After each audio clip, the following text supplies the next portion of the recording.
என்னுடைய நிழலையும் இன்னொருத்தி தொடுவது பிழை என்று கருகிவிட்டாள். ஒரு ஜீன்ஸ் அணிந்த சின்ன கிளி ஹலோ சொல்லி கை கொடுக்க தங்க முகம் கருகிவிட்டாள். அந்த கல்வி பிரிந்து சென்றால் நான் ஜீவன் உருகி நின்றேன்.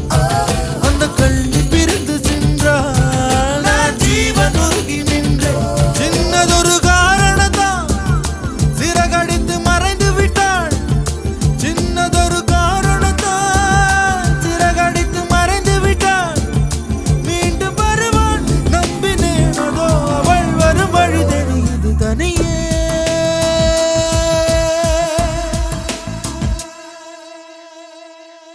தனியே தனியே